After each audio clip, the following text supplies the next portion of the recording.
Leticia Calderón Chelius, académica, profesora, investigadora del Instituto Mora. Muchísimas gracias, Leti, por estar con nosotros en Informativo 14, precisamente en el marco de esta conmemoración del Día Internacional del Migrante. Bienvenida. Muy contenta de estar aquí contigo y conmemorando un día más de las personas migrantes, Claudia, aquí presente.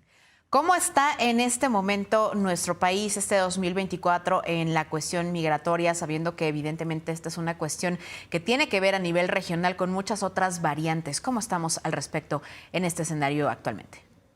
Bueno, mira, México es uno de los países que los últimos años ha recibido el mayor número o de los mayores números de personas que transitan y que solicitan refugio en nuestro territorio. Y eso tiene que ver justamente con las políticas migratorias estadounidenses que tenemos que alárguense hasta la pandemia, donde hubo un punto en el cual Estados Unidos cerró literalmente sus fronteras y eso provocó que un flujo que es permanente desde hace décadas en nuestro territorio se fuera estacionando, algunos con la idea de avanzar, pero otros con la claridad de que frente a la dificultad de seguir y porque se fueron, digamos, encontrando posibilidades en el país, fueron optando por buscar refugio en el país, lo cual, ojo con esto, el refugio no es un tipo de visado, sino es una condición que se otorga a las personas por una serie de criterios que implican que su vida esté en peligro para regresar a su país.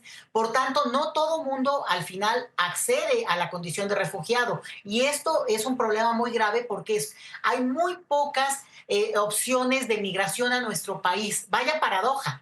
Así como en Estados Unidos se ha cerrado en las últimas décadas la posibilidad de ir a ese territorio por reunificación familiar, por cuestiones laborales, son como por periodos que pueden ir las personas, pero se complica mucho y se alarga mucho en el tiempo resolver un tipo de visado. Pero en México es igual o aún más difícil, Claudia. Entonces, esto por el lado de lo que ocurre en nuestro territorio, por el lado de la población mexicana que radica en Estados Unidos, bueno, pues es la principal, el 70% de los extranjeros que radican en Estados Unidos son de origen mexicano por obvias razones. Somos una geografía, una historia, un entrelazado de comunidades, de familia, de trabajos, de educación que se ha constituido a lo largo de décadas y esto junto con, no vamos a dejar de decirlo, un modelo económico que se ha aprovechado de una manera selectiva para elegir de manera, digamos, muy cruel al tipo de trabajador que es mucho más rentable y explotable para ellos. Porque el hecho de que no haya, digamos, tipos de formas de migrar de manera documentada, al final, pues también genera una comunidad muy explotable porque están vulnerables. Pasa igual en México. Quiero dejarlo muy claro para también que vayamos tomando nota de lo que a nosotros nos correspondería modificar, Claudia, en nuestro propio territorio respecto a este tema. ¿Cómo está actualmente este escenario? Sabemos que, bueno, ya es inminente que Donald Trump va a comenzar a dibujar de una manera muy radical la cuestión migratoria a partir del 20 de enero, no solamente en Estados Unidos y en nuestra región, sino a imponer diferentes cuestiones a nivel internacional.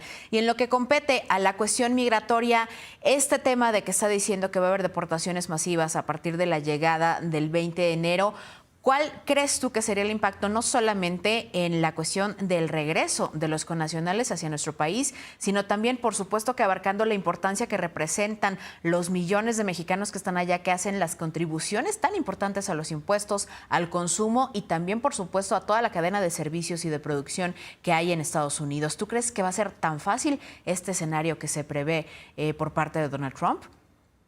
Yo creo que hay que prepararnos para el peor escenario, Claudia, porque el argumento del beneficio que causan a Estados Unidos, que otorgan a Estados Unidos, el trabajo que hacen, la importancia que tienen para las comunidades, esto obviamente es cierto y obviamente ellos mismos lo saben. Hay un debate muy fuerte hoy en la sociedad estadounidense entre las comunidades, los intelectuales, los medios de comunicación respecto al impacto que va a generarles incluso en inflación, que es la promesa que bajó, presentó Trump de que bajaría la inflación para beneficio de la economía doméstica.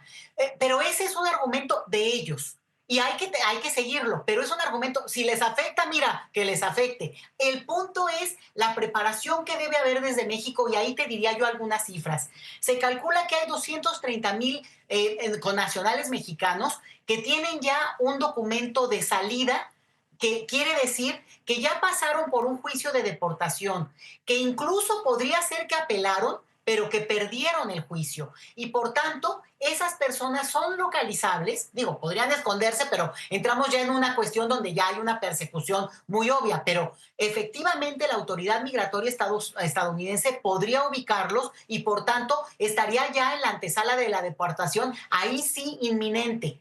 Estamos hablando de que otros países como El Salvador, como Nicaragua, como tienen números muy parecidos. De ahí el famoso 1,5 millones del que hablan de entrada las autoridades estadounidenses. Pero en el caso de los mexicanos, que son a los que podrían deportar a nuestro país, o sea, a un nacional de otro país, no lo pueden deportar a México.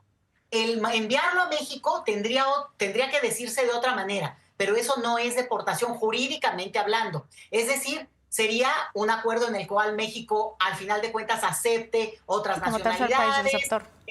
pero la deportación es para connacionales del propio país. Por tanto, estamos hablando de ese grupo. Ahí se expande, porque se calcula que de los 11 millones de mexicanos que radican en Estados Unidos, aproximadamente entre 4 y 5 millones no tienen documentos. Pero, por ejemplo, 800,000 de las personas no documentadas son los famosos Dreamers, Claudia, de los cuales la mayoría son mexicanos. Hay de otras nacionalidades, hindús, República Dominicana, de Costa Rica, de donde me digas, pero la mayoría son mexicanos. Y ese es otro grupo que también estaría en una situación complicada, pero tendría otros mecanismos de seguimiento jurídico donde los consulados mexicanos tienen mucha oportunidad de apoyar y de aportar, pero que al mismo tiempo también tal vez entre en un debate interno en Estados Unidos respecto a que el mismo Trump lo dijo, que sí, a lo mejor van a hacer un tipo de arreglo que permita a las personas con este estatus jurídico de